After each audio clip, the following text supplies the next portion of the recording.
Fala, meus amigos, sejam muito bem-vindos a mais essa live aqui do portal Licitações Municipais. Hoje temos uma convidada muito especial, já passou aqui nessa série de lives e hoje retorna para tratar de uma temática muito importante, que é a questão do planejamento das contratações públicas em âmbito municipal. Já estou aqui buscando conexão com a professora Tatiana Camarão para iniciarmos esse nosso debate.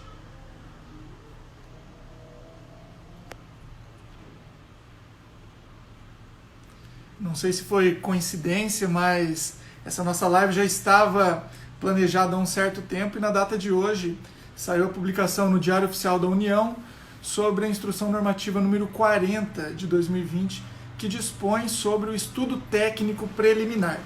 E aproveitando essa temática sobre planejamento das contratações públicas, nós falaremos sobre o estudo técnico preliminar também, essa Instrução Normativa número 40. Vamos aqui buscando conexão com a professora Tatiana Camarão para iniciarmos esse nosso bate-papo.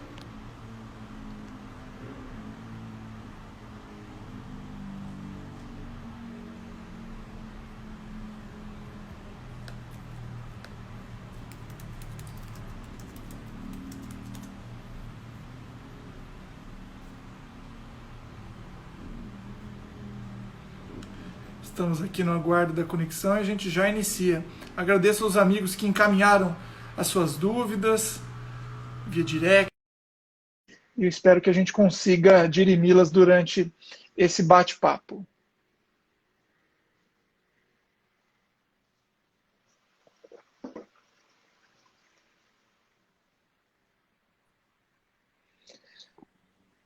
Oi, Tatiana, boa noite, tudo bem? Tudo bem? Tudo bom? E vocês? Tudo ótimo, alegria revê-la aqui nesse Pois nosso é, eu também. Já estava com portal. saudade do nosso bate-papo, viu? Certo, aquela live que passou tão rápido, aquela uma hora, não deu tempo de nós tratarmos todos os assuntos, foram inúmeros feedbacks que eu recebi aqui, dúvidas, principalmente desse público municipalista, de servidores de prefeitura e de câmara, e por conta disso a gente optou por refazer Fazer uma repeteco, né? live, isso, Exatamente. repeteco. E coincidiu que com essa data de hoje teve a publicação no Diário Oficial da União da Tenho Instrução certeza que eu Normativa. estou ouvindo nisso. Eu acho que você articulou tudo para poder hoje a gente ter essa. Eu acho que tem dedo seu aí, tu não pode. Eu falei, gente, não é possível, a gente planeja falar um assunto há 2 semanas atrás. No dia, nós vamos ter essa surpresa aí de uma temática, né, tão importante como o ETP. Perfeito, exatamente. Isso. E na live anterior nós falamos sobre o termo de referência, sobre uma parte do planejamento das contratações, mas ainda Isso. tem muito para agregar com esse nosso público.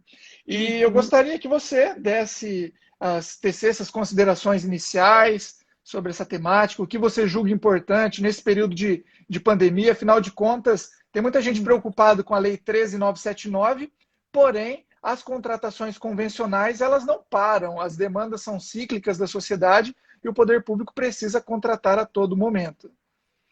Eu falo, Tiago, assim, 1 hora para nós dois batermos papo, porque a gente tem eu não sei, a gente flui muito bem, né? Eu costumo falar assim, são poucos os entrevistadores que têm essa empatia na hora que eu falo. Então, eu acho que você também vive muito essa realidade municipal. Então, o nosso bate-bola é um bate-bola que se complementa.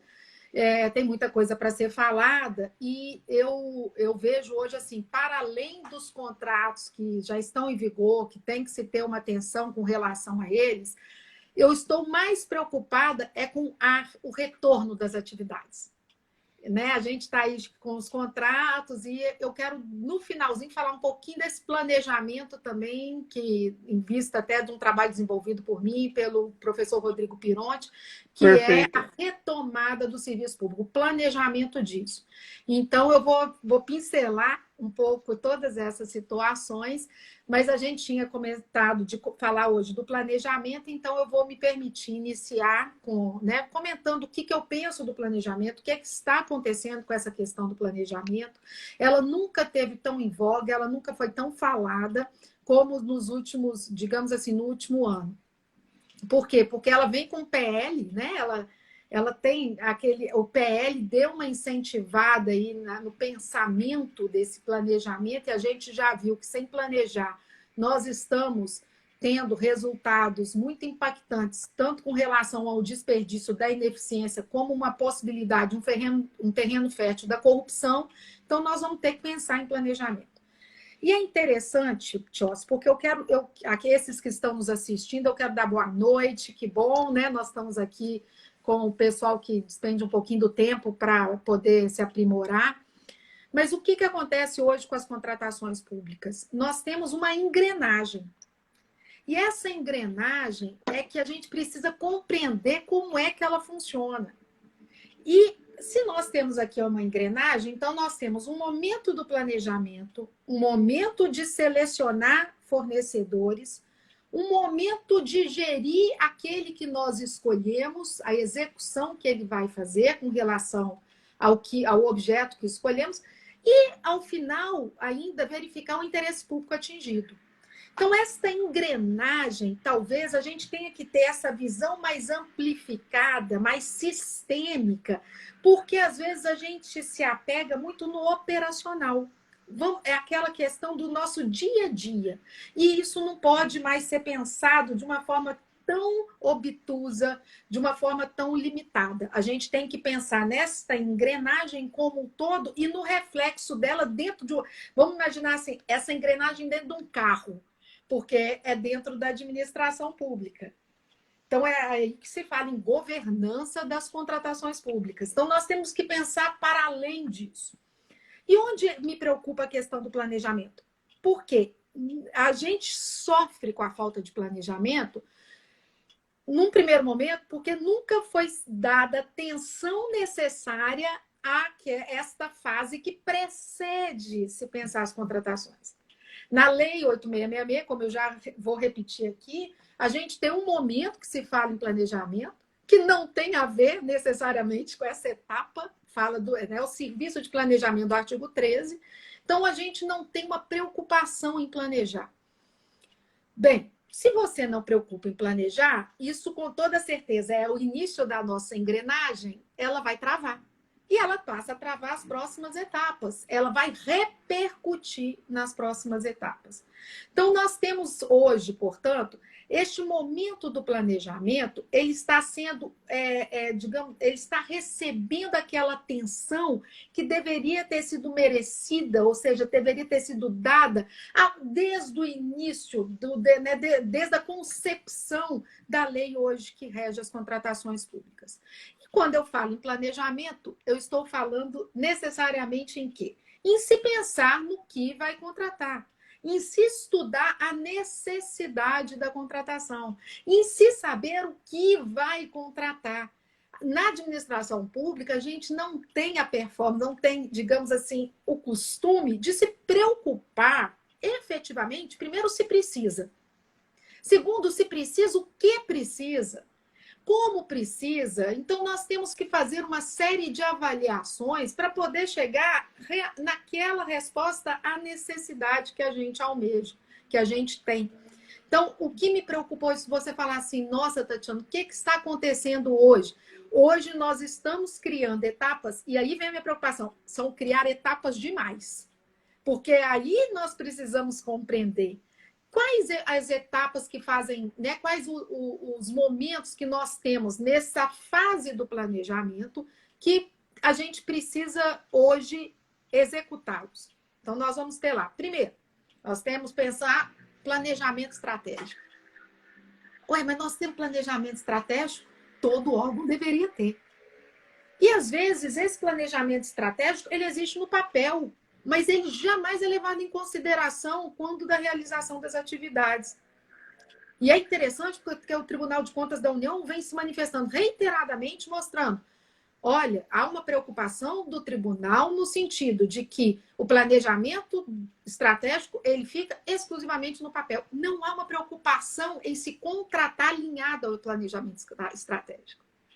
Então, esta é uma questão que já começa por si só, ela já é uma questão que merece ser revisitada aí por nós. Ou seja, o que é um planejamento estratégico?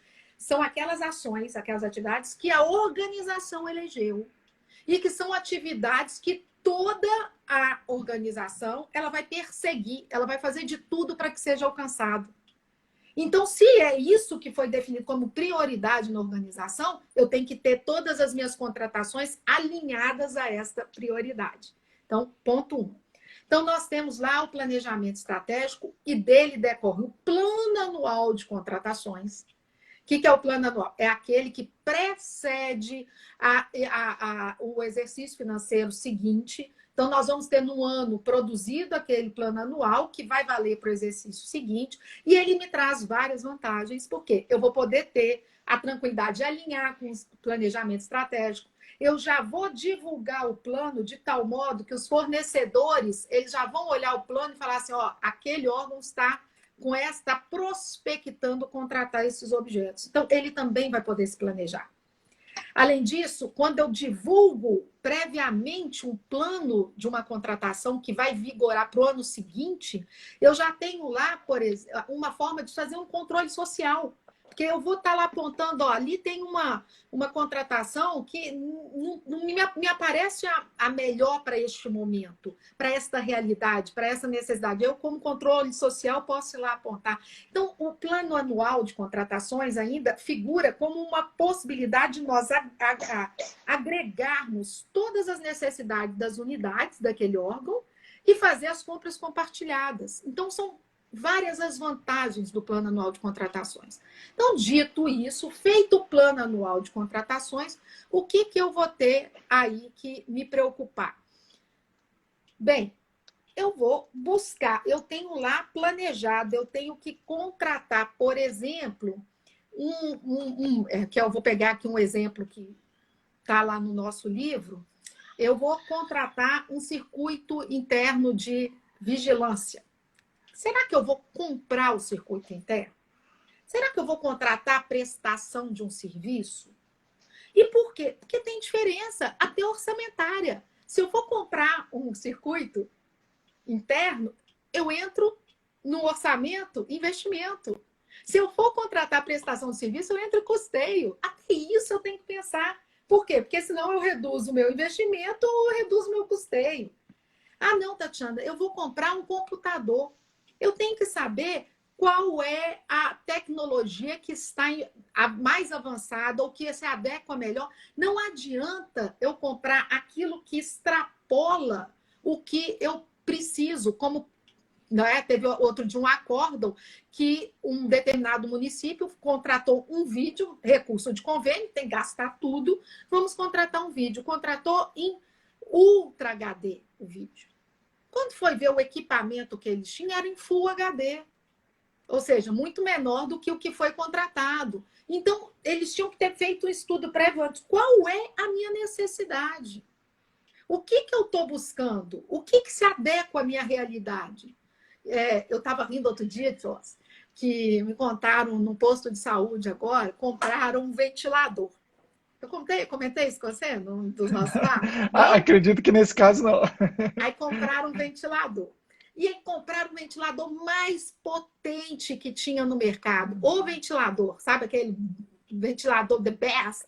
Então compraram o ventilador. Só que o espaço que colocaram o ventilador era um espaço pequeno. Então o ventilador começa a funcionar, os papéis começam a voar no espaço. Então não pode ser utilizado. Ou seja, gente, então faltou o quê? Faltou estudar a necessidade. Faltou verificar esta necessidade. Qual é a minha necessidade? O que eu tenho disponível no mercado? Isso é o ETP. O que é o ETP? Eu buscar a melhor solução. Então, as pessoas falam assim, esse ETP ele é complexo. É complexo desde que eu pense que seja para tudo. Mas ele não é para tudo. Ele é para determinados objetos. Tatiana, mas eu fiquei sabendo, por exemplo, que eu tenho que fazer um ETP para caneta. E aí que eu falo, gente, aquilo que eu prego dioturnamente nos meus treinamentos, eu estou vendo as pessoas pela primeira vez, gente, então, vamos tentar compreender. Quando se fala em ETP para caneta, não é um ETP para caneta. Nós estamos falando, sabe o quê, Josi? Num catálogo eletrônico. Porque quando eu vou construir um catálogo eletrônico, eu estou fazendo ETP. Porque para chegar naquela especificação padronizada, eu já fiz o estudo técnico antes. Eu já busquei qual é o objeto que atende, a especificação dele que atende, o padrão de sustentabilidade dele, para chegar na especificação padronizada que está no catálogo. E tudo que eu estou falando aqui já está no PL 1292 e não está como faculdade. Não está assim, a organização poderá. Não, é a organização deverá ter catálogo eletrônico, deverá fazer o ETP. Então, essas funcionalidades que estão sendo, cada dia, é uma pílula nova que nós estamos recebendo. O que eu acho que a SES está fazendo? Ela está trazendo aquilo que está no 292 e já colocando assim, vamos assentar terreno. Então, nós estamos assentando terreno. Para quando tivermos, se tivermos, né, aí uma aprovação, se não tivermos, que se converta em lei essas, né, essas medidas provisórias ou essas situações que eu estou colocando, elas se tornem permanentes, mas ele já está preparando o terreno para que a administração não sinta tanto impacto na hora que o PL for aprovado, porque já está no PL. Então, o ETP hoje, na hora que você fala assim, nossa, Tatiana, veio orientação normativa número 40, está todo mundo apavorado. Não tem que apavorar. Era já para estar sendo feita há muito tempo. O estudo técnico preliminar é um estudo que você vai perguntar, basicamente, o que se quer, para que se quer, como é que se quer, quando é que se quer, quem quer. E aí, é lógico, né? Pensando de uma forma mais amplificada, buscando o que tem conexão. Eu não dá, por exemplo, para eu comprar hoje um objeto na área de saúde sem pensar em área física e em amperidade. Me ligaram outro dia, compraram um equipamento médico hospitalar, para o hospital ele não sustenta, porque não tem amperidade. Como? Ah, não, mas é situação emergencial, nós não tivemos tempo de pensar. Então, assim, poxa, ok, aí você vai falar, mas isso só acontece no momento pandêmico? Claro que não. Vai ler lá o relatório do TCU, vai lá, relatório sistêmico da saúde de 98. Está lá apontando 30% dos equipamentos médicos hospitalares se encontram no almoxarifado ou então estocados. Aí você opa! Então, isso não é uma realidade pandêmica. Então, a falta de planejamento não é uma coisa que faz parte desse momento. Não, ela está encrostada. Falta de planejamento hoje, eu falo que é o cancro das contratações públicas. Não adianta pensar nas próximas fases dessa engrenagem que eu citei no início, não adianta pensar, não adianta, porque se fizer esse momento, e aí, já que eu falei do ETP, falando da orientação dessa orientação número 40, o que tem de novo nela? A orientação, ela se alimenta muito do PL 1292, né, dos elementos que tem que ter um ETP. Senti falta de uma coisa apenas ali, Tiago, que eles fazem um elo de coesão com o plano anual de contratações.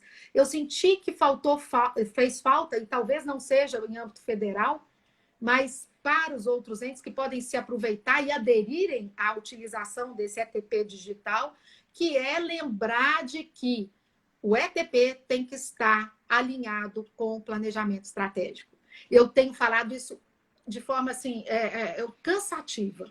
Por quê? Porque não adianta estar só no plano anual de contratações. É porque no âmbito federal, uma coisa, o DOD está alinhado ao plano que está alinhado, então eles talvez eles se abstiveram de inserir isso. Mas, em verdade, isso aí é algo que eu queria deixar destacado, que por ser orientativo, por poder estados e municípios se utilizarem desta ferramenta, faltou, na minha análise, uma previsão de lembrança, junto com o plano anual, fazer referência também ao planejamento estratégico.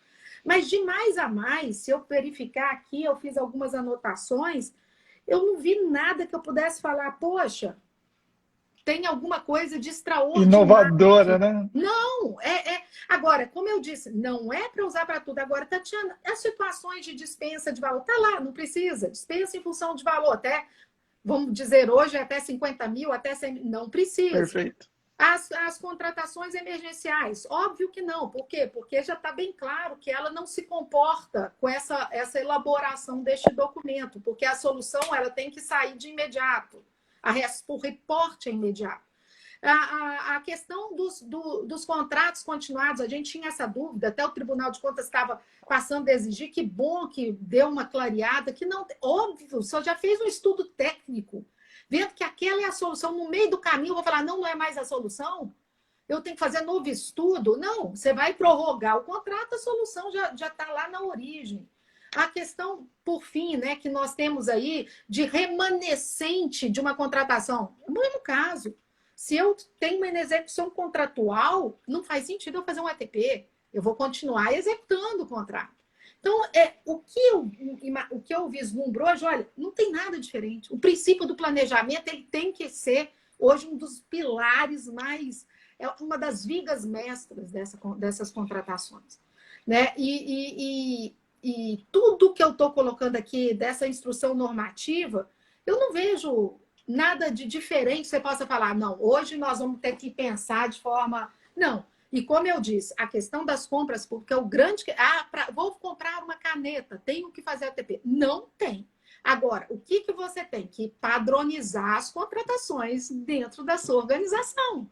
E essa padronização, esse catálogo padronizado, é para além de dar uma resposta de ATP. É uma questão, hoje, crucial, na medida em que isso importa em otimização de recursos, importa em melhor compartilhamento das compras públicas e menos trabalho na origem.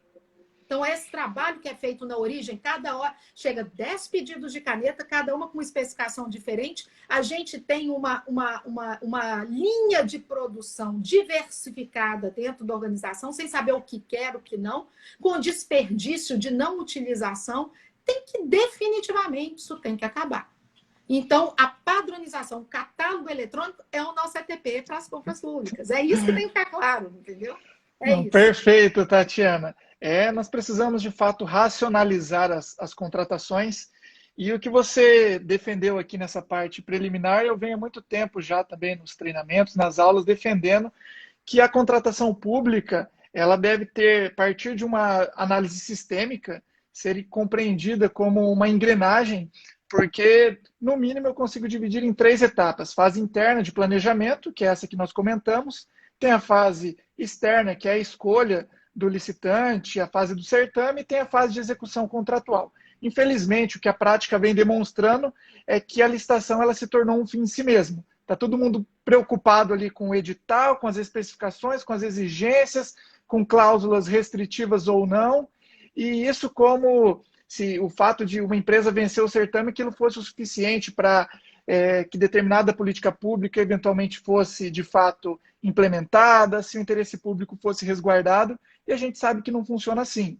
Eu não consigo visualizar uma etapa mais importante do que a outra. Acredito que todas se complementam, assim como nós precisamos de uma fase de planejamento ali bem organizada e estruturada, nós precisamos da fase externa da mesma forma e a fase de execução contratual, sem sombra de dúvidas, também com gestores, com fiscais. E o interessante é que essa IN 40, ela fala inclusive da capacitação de gestores e fiscais de contratos.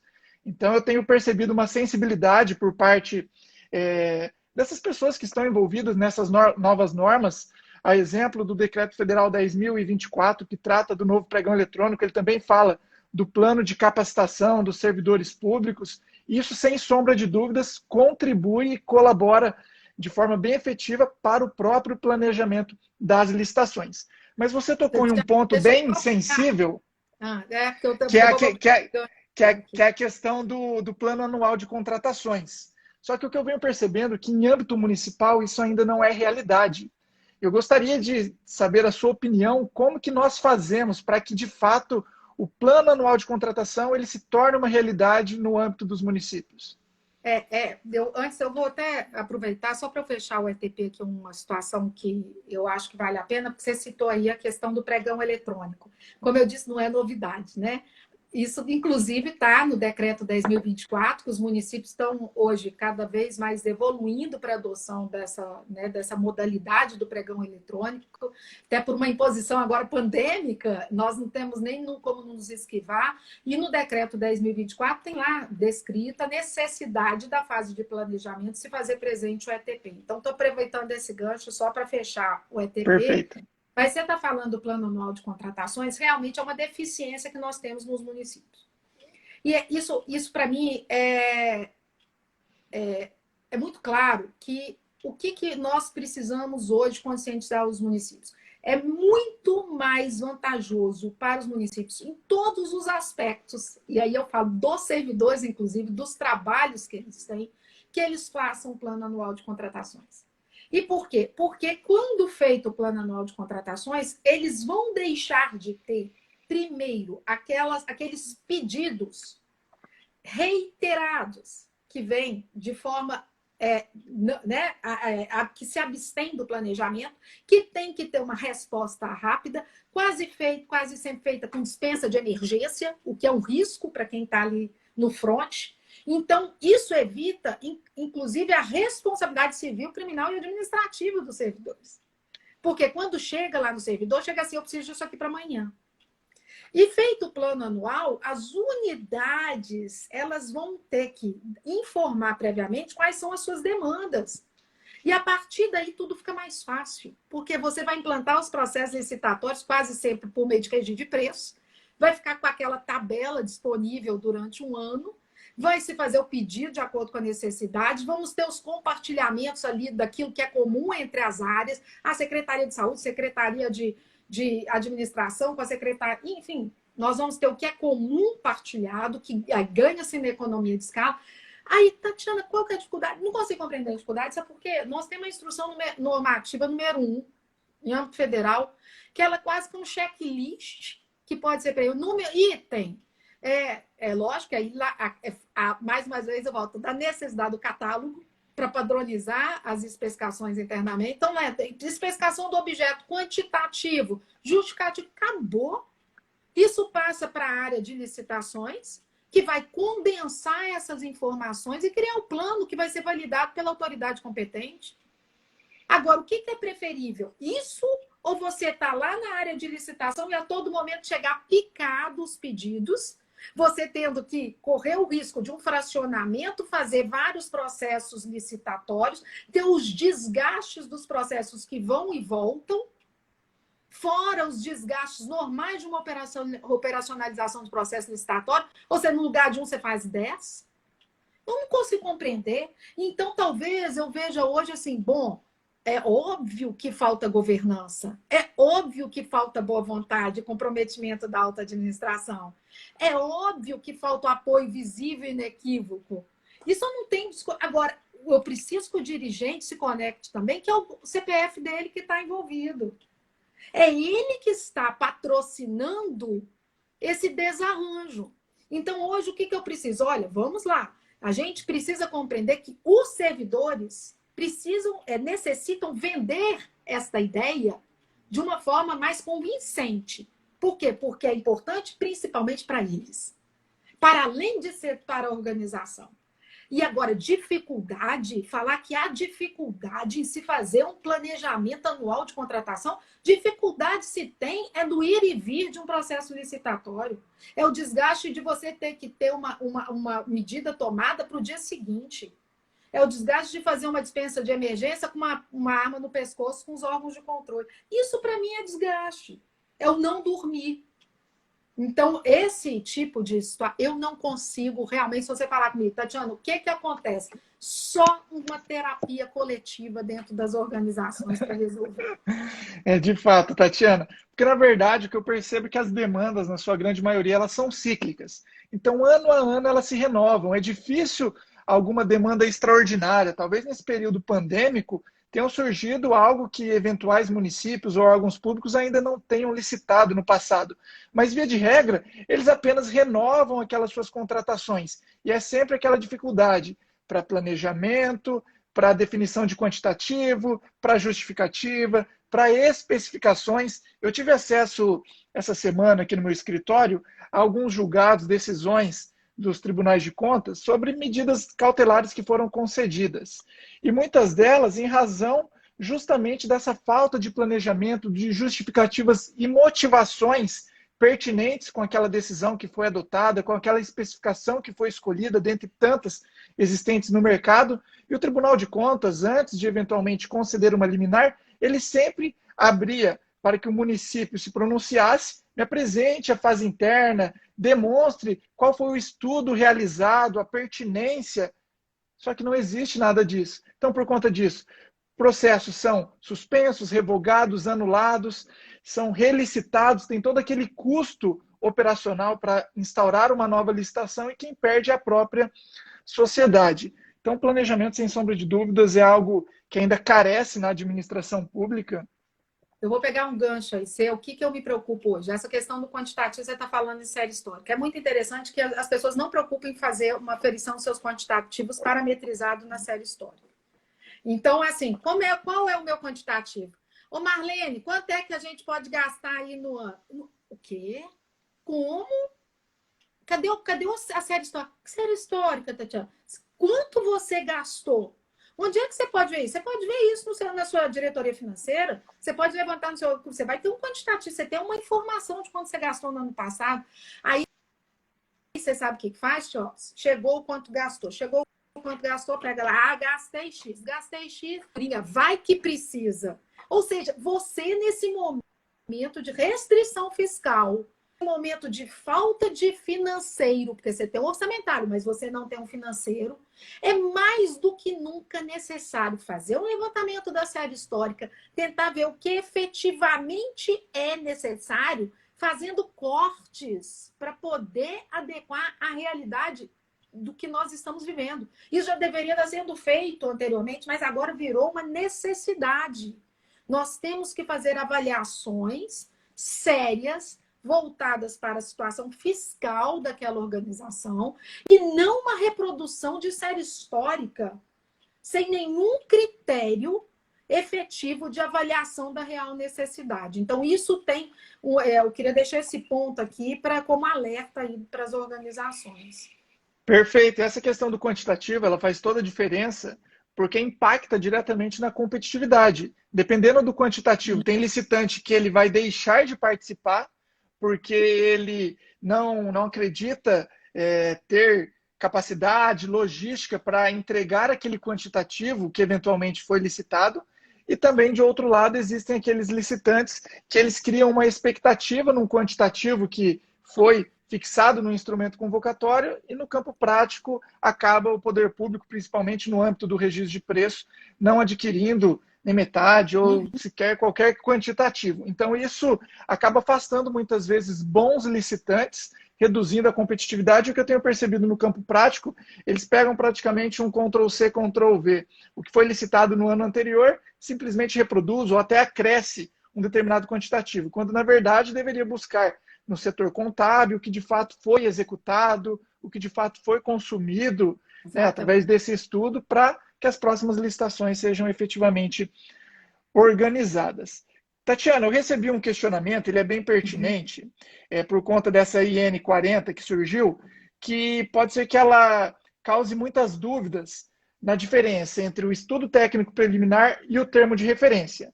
E eu digo isso até analisando a redação da IN 40 e a própria redação do Decreto Federal 10.024. Porque quando a gente olha lá o decreto do pregão eletrônico, ele coloca alguns requisitos mínimos para o termo de referência. Descrição do objeto, a questão da estimativa do valor. E agora a gente pega a IN 40, ela fala vários outros requisitos, mas ela cita também descrição do objeto, estimativa de valor. Qual seria a diferença? Ou, de fato, o termo de referência ele foi, de alguma forma, introduzido na ETP, se eles se complementam, se você simplesmente reproduz um documento no outro, como que no campo prático o servidor... Eu realmente me nego a aceitar que sejam feitos documentos para serem reproduzidos dentro de um processo licitatório. Eu me nego, e eu vou te falar por quê, porque já o formalismo já é excessivo. Agora, a gente ter um documento para isso, definitivamente não é a proposta desse... Quer atender um aspecto formal da lei, né? O que acontece hoje, Joss? O problema hoje é que nós não tínhamos um estudo que precedia a solução que se pretende contratar. Vou te dar um exemplo aqui que eu morro de rir com esse exemplo. Foram comprar tornozeleira eletrônica para os presidiários. Você tem que fazer um estudo do que você tem disponível no mercado. Não, o que eles fizeram? Pegaram uma solução, uma só que eles encontraram, e já especificaram no termo de referência. Não feito estudo, qual o risco que você encontra, que você vai se deparar? Você vai ter tornozeleira que tem bateria com menos tempo. Você vai ter tornozeleira que você vai depender de pilha. Então, você precisa fazer um estudo no mercado para buscar qual é a melhor tornozeleira disponível no mercado. Nesse caso, por exemplo, eles compraram uma tornozeleira que ela durava 10 minutos, então o preso estava preso à parede na tomada de 10 em 10 minutos. Ele falou que ele estava se sentindo mais preso do que se ele estivesse na prisão. Então, você imagina uma situação dessa. Então, o que é o ETP? Eu vou buscar soluções. Então, dentre a busca das soluções, eu vou levar em consideração alguns aspectos. Quais aspectos? Então, eu vou identificar a minha demanda. Aí é o que eu falei com você. Prazo de garantia. Qual prazo de garantia? O que eu tenho que ver? Prazo de validade. Quais são as novas tecnologias? As questões orçamentárias, como eu citei. Então, são elementos que eu vou ter que avaliar previamente para se chegar à solução. Aí eu especifico a solução no termo de referência. O que vem acontecendo é que eu não faço a escolha da melhor solução. Eu já elejo, sem nenhum estudo, qual é a melhor solução. E o que vem resultando disso daí? O desperdício passivo. Porque essa solução que eu elegi sem o estudo não se adequa à minha necessidade. Então, o que é a diferença? O estudo técnico preliminar, por isso que eu falo, ele não é feito para qualquer situação, ele não é feito para qualquer compra. Se eu já estudei as soluções, já estou com elas catalogadas, ele não tem que ser feito, já está no catálogo. Ele é um estudo que já foi feito. Eu vou ter que fazer para aquelas situações que demandam um sistema na área de informática, uma obra, um determinado serviço, porque eles são complexos e merecedores de se buscar a melhor solução. Tatiana, então vamos pensar aqui numa outra situação. Bom, eu tenho que comprar um sistema de informática, eu tenho tela de 18 polegadas, de 17, eu tenho que saber qual que é a melhor. Por quê? Porque dependendo da tela, eu vou ter problema de manutenção e também problema de reposição de peças. Por quê? Porque ela já ultrapassou, ela já não é mais inovação. E, para além disso, Tiossi, hoje nós temos uma previsão, e vem aí de forma muito clara aí no ETP, da questão da sustentabilidade. Se eu vou contratar algum objeto hoje, eu vou pensar em sustentabilidade. As pessoas têm mania de ligar a sustentabilidade só à questão ambiental. Isso está me incomodando profundamente. Profundamente. Eu vou fazer um texto a qualquer hora, artigo. Sustentabilidade não é só ambiental. Sustentabilidade é um conceito plástico, amplo, abrangente, que figura nele a cidadania, ética, ambiental, social, econômico, político. Isso tudo é sustentabilidade. Aí, na hora que eu vou avaliar, por exemplo, um objeto, hoje eu tenho que pensar também, qual que é o meu menor dispêndio? O que me traz ali? Manutenção, reposição de peças. Isso tudo tem que levar em consideração. Isso é o estudo técnico preliminar. Aí eu defini a melhor solução é este objeto. Partindo daí é que eu vou chegar, portanto, no termo de referência. Aí, no termo de referência, eu vou fazer aquela especificação mais densa, com a justificativa daquele quantitativo e do porquê de eu estar comprando aquilo ali, e, posteriormente, nos outros elementos, aquilo que se faz necessário, a dotação orçamentária, a pesquisa mercadológica daquele momento, Tatiana, mas ele fala numa pesquisa mercadológica. Ele fala numa pesquisa mercadológica comparando as soluções. Porque, a depender do valor, eu não posso nem escolher essa solução. Perfeito. Então, deu para compreender? Então, isso aqui, o ETP é a busca da solução. Aqui é a especificação da solução, é a descrição da solução. E tudo alinhado lá no início, que é a questão de governança que eu estou sentindo muita falta.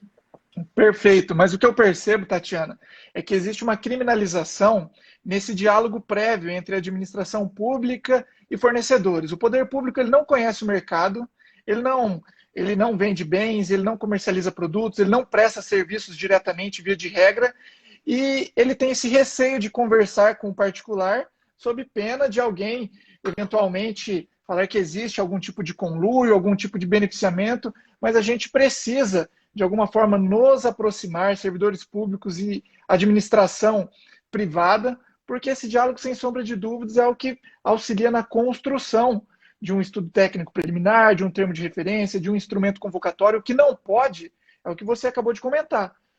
O poder público vai na iniciativa privada, pega um determinado equipamento, uma determinada especificação e entende aquilo ali como o mais adequado e simplesmente se baseia exclusivamente em uma única especificação. Então, nós precisamos, de alguma forma, quebrar essa barreira dessa criminalização que existe nesse diálogo. Os servidores têm esse medo, esse receio. Será que se eu conversar, se eu chamar para uma reunião aqui no setor de licitação, no setor de planejamento, isso daí, no futuro, pode ser identificado como um direcionamento, como algum benefício? E no campo prático, a gente sabe que isso daí é válido, que isso é lícito, que não tem nada de errado e é até importante que aconteça, sob pena de instaurar processos e esses processos serem danosos ao erário. Agora eu vou colocar, o que falta, Tios? Nós não temos que ter problema de consultar o mercado. O que falta é o compliance. O que é o compliance? É o estabelecer quais são as regras de consulta. É eu desenhar como essas consultas prévias elas se realizarão. Então, é muito bem-vinda a consulta ao fornecedor, ela tem que ser feita. Porque se eu não tiver informação do fornecedor, eu não tendo do assunto, com toda certeza eu vou comprar de forma equivocada. Agora, Tatiana, como é que eu desenho disso de um compliance? Eu vou até dar uma experiência, eu participei na produção e eu quero parabenizar aqui o grupo de servidores do Tribunal de Justiça de Minas Gerais. Eu publiquei lá no Instagram, está lá disponível, Tiossa, eu vou depois até te mandar para você publicar aí pelo seu Insta, que é a portaria de integridade das contratações.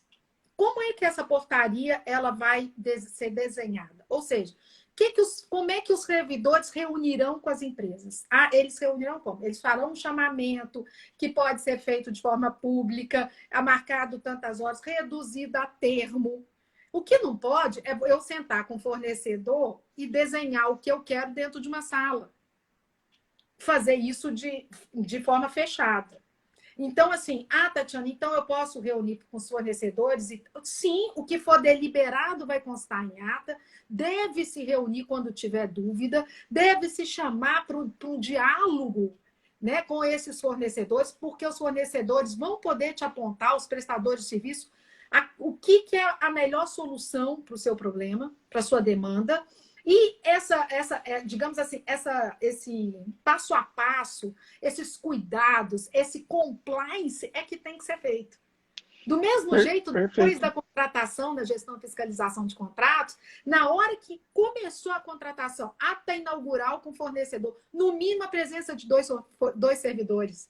Essa ata vai repassar todas as informações com os alertas de preclusão lógica, de documentos para pagamento, etc. Então, tudo isso, todas as vezes que vai reunir, tem que ter presença de dois, tem que ser reduzido a termo, tem que ter agenda oficial com a marcação. Isso é compliance. Se eu tiver isso bem feito, essas regras de integridade bem construídas, eu não tenho problema nenhum.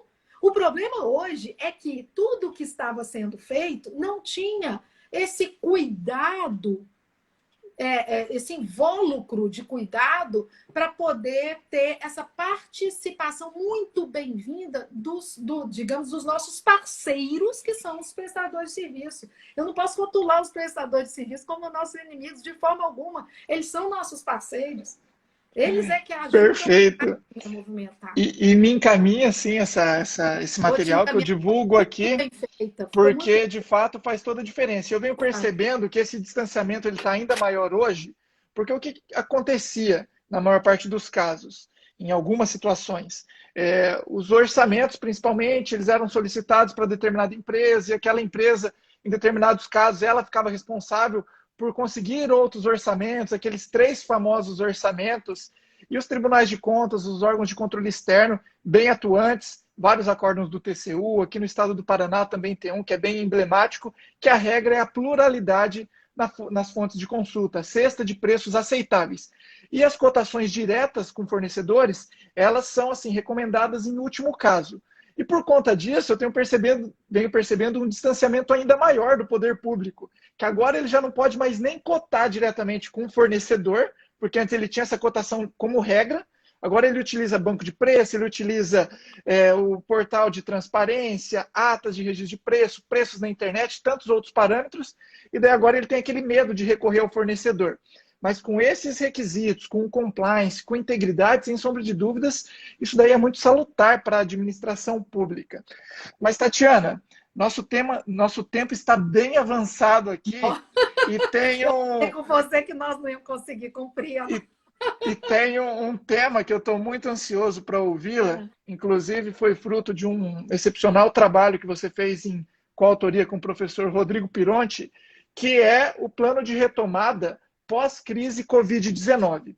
A gente sabe que a Covid está aí, que ela trouxe uma crise global na área da saúde, sanitária, política, econômica, no âmbito do direito, e na administração pública ela vem afetando diretamente, né? E o meu grande receio não é nem com as contratações que estão acontecendo agora, mas com os contratos vigentes e com a continuidade da prestação de serviço. Eu gostaria que você falasse sobre esse material que vocês produziram e quais são os principais pontos que um gestor público ele deve observar nesse plano de retomada.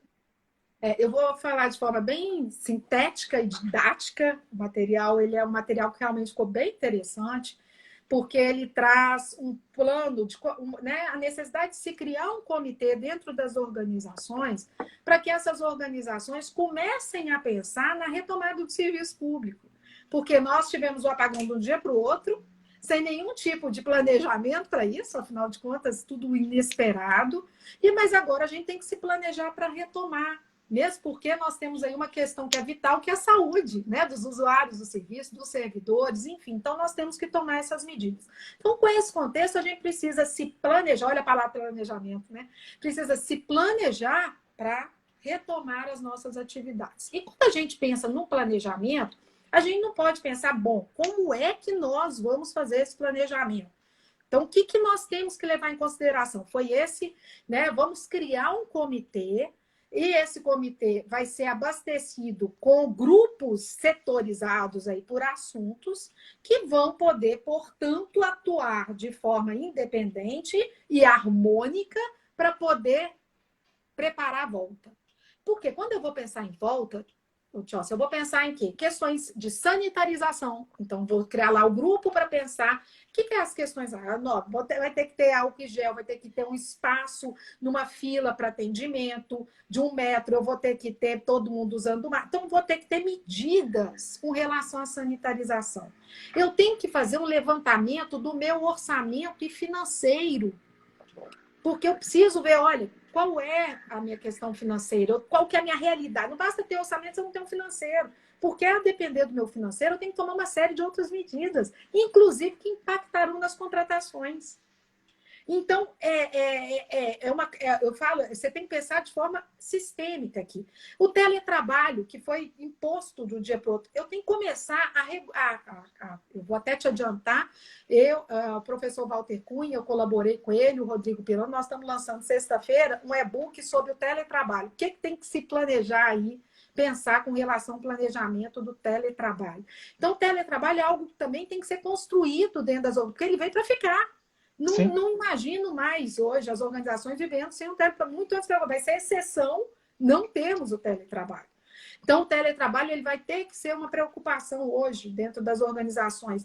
Nós temos que preocupar com as contratações. Aí nós vamos aquilo, né, que o pessoal atua.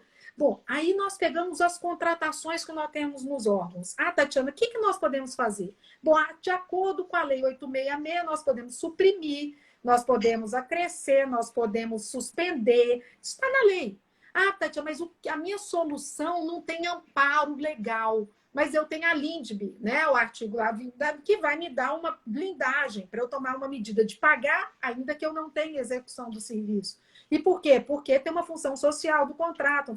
Mas, de qualquer modo, eu vou ter que tomar algumas medidas a partir de agora. Eu não posso ficar com contratações sendo sendo mantidas se eu não tiver avaliação plena do que eu estou falando. E o que vem acontecendo? Hoje, as soluções são ofertadas, mas eu não posso fazer essa análise de forma isolada. Ah, esse contrato eu vou suspender. Não, aquele ali eu vou rescindir. Não, aquele ali eu vou... Não é assim. Eu tenho que fazer, inclusive, alinhado. Eu tenho que ver as questões financeiras, planejamento estratégico, porque tudo isso eu tenho que levar em consideração para efeito de medida. Mais ainda, ora, esse contrato aqui, que eu estou com ele presente, é um contrato que não iniciou, talvez seja melhor eu contratar ele a partir de agora, mediante as normas do RDC. Por quê? Porque elas são muito mais vantajosas. São vantajosas em que sentido? É um contrato de obra, e se eu tiver uma execução como eu estou tendo, eu posso chamar o segundo nas condições dele. Tudo isso tem que ser levado em consideração. Então, quando se vai pensar, inclusive, em retomada, e dentro da retomada eu tenho um plano de avaliação das contratações, alguém perguntou aí, onde é que tem esse trabalho? Está no meu Instagram, está na minha rede social, está lá, trabalho produzido. Eu acho que você também divulgou, Tio, se não me engano, Sim. mas está lá. Mas, enfim, o que acontece? Esse documento me traz todos esses subplanos, digamos assim, esses planos menores que têm que ser pensados. E na área da contratação, não basta apenas, meus caros, pensar em, olha, eu vou suspender, isso tem que ser pensado olha o estudo aí. Eu tenho que fazer um estudo do que é a melhor solução. E ao partir para esse estudo da melhor solução, eu tenho que pensar em questões orçamentárias, financeiras, planejamento estratégico, plano anual de contratações, eu tenho que pensar no todo. Ele não é feito de forma amadora, como está sendo feito aí. Ó, vamos lá, esqueci. Por quê? Porque senão eu posso gerar um prejuízo maior para a administração. Porque eu rescindo o contrato, logo em seguida então eu tenho que contratar. Eu suspendo um contrato, logo em seguida eu tenho que... Como? Sabe, eu tenho uma demanda, eu tenho que fazer uma dispensa de... Então, as coisas não podem ser feitas sem o devido planejamento. Então, eu acho que vale a pena se pensar nesse plano de retomada com muito carinho, porque senão nós vamos daqui 15 dias voltar e vai precisar de um mês para retomar. É mais ou menos isso, entendeu? Então, eu tive acesso ao material, realmente, ele está bem didático, e o objetivo, pelo que eu percebi, é mitigar as consequências dessa pandemia, de todo o mal que, de alguma forma, a administração pública vem sofrendo. E ele traz diretrizes para que o gestor público ele adote esse plano, para que ele crie esse comitê de gestão de crise, gestão de riscos. E a própria LINDB, ela é muito clara, quando a gente pega lá o artigo 20, ele fala que não se decidirá com base em valores jurídicos abstratos, tem que sempre levar em consideração as consequências daquele ato. E uma eventual rescisão, suspensão contratual, ela deve ser avaliada de forma sistêmica, porque naquele momento talvez não seja essencial. Mas daqui 2 meses, 3 meses, talvez o poder público ele precisa novamente relicitar aquilo ali. E daí ele vai precisar o quê? Todo um planejamento, a gente sabe da burocracia, da morosidade, e talvez aquela decisão não tenha sido a mais adequada. Por isso é necessário, sim, a criação desse comitê com pessoas que estejam engajadas, capacitadas, que tenham decisões ali tomadas em conjunto, por mais que não exista unanimidade, é difícil, ainda mais nesses momentos de crise, mas que tudo isso tenha um respaldo, motivando em quais circunstâncias se deram aquelas decisões, que elas sejam isonômicas, impessoais, porque o que eu venho percebendo em algumas situações é o que você exatamente comentou. Ah, esse contrato aqui a gente rescinde. Ah, aquele contrato ali a gente mantém. Mas qual parâmetro, qual critério? Eles avaliaram o aspecto orçamentário, avaliaram o futuro daquela contratação, a necessidade, a demanda. Então, sem sombra de dúvidas, quem atua nessa área, esse material ele é um material assim, que caiu como uma luva nesse momento, e ninguém melhor do que a Tatiana e o professor Rodrigo para tratar dessa temática. Que bom. Esperamos contribuir muito aí nesse momento tão difícil, trazer aí uma contribuição para né, aqueles que atuam nessa área, que já é por si só tão sensível e tão necessitada de apoio, né? Sem sombra de dúvidas. Tatiana, eu recebi uma pergunta aqui Uhum. e que ela demanda, né, uma certa interpretação sistêmica também, que é no tocante à IN40. Ela fala que o ETP ele não é necessário nas dispensas, cita lá alguns incisos, inciso 1, inciso 2, inciso 4, mas nós pegarmos o inciso 1 e 2, que é a dispensa de valor. Nós tivemos recentemente a majoração desses valores para 50 mil e 100 mil reais, e a pergunta que eu recebi é a seguinte: se uma contratação convencional, um pregão que seja, ele não extrapola esses valores da dispensa, é necessário o ETP ou não? Não. Não vejo necessidade. É o que eu falo, assim, esta regra foi colocada muito, acho, em função de se pensar que dispensa em decorrência do valor, ela está voltada para aquelas compras do que é básico, né? Aquela compra do dia a dia, que é alguma coisa que precisa e pode se resolver. A gente não pensa numa dimensão com equipamento vai custar, porque quando se aumentou para dar uma flexibilidade maior para a União. Porque isso aí, por exemplo, se você for pensar para município, a maioria dos municípios mineiros, eu vou te dizer que é uma fortuna. É perigoso nós não termos mais licitação. Porque muitos dos municípios mineiros, estou falando de mais de 853 municípios, eles vivem do FPM. Então, assim, metade do valor vai para pagar a folha de pessoal, a outro, um pouco aí, uns 20% para a área de educação, outros. Mas, assim, você vai ter poucas situações de compras efetivas, porque o valor é muito pequeno. Então, 50 mil para o município por ano, às vezes você põe material de escritório nisso, pela natureza do objeto, você já faz a sua contratação. Ah, Tatiana, não tem necessidade de se fazer ATP?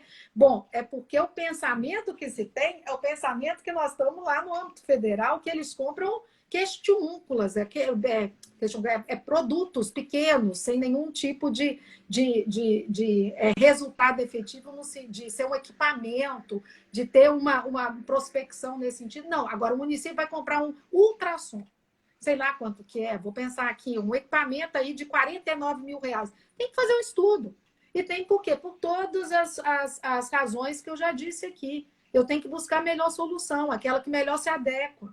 E para buscar a melhor solução é um estudo técnico preliminar. Não há, a gente precisa tirar o ranço do estudo técnico preliminar. O que é o estudo técnico preliminar? É a busca da solução.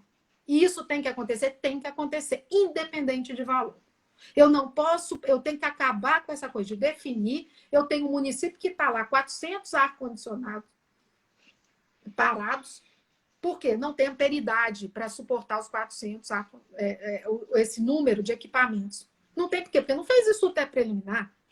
Ah, Tatiana, do mesmo modo, hoje eu tenho um carro que está parado. E por que ele está parado? Ah, porque quando se pensou nesse carro, não pensou do gasto que ele tinha com manutenção. Ele já é de uma concessionária fora do Brasil, não tem reposição de peça e tal. Então, isso aí custou 30 mil, Tios. Ah, então entraria da dispensa em função do valor. Não é isso. É buscar a melhor solução. E a melhor solução perpassa também hoje, como eu disse, pelo menor dispêndio.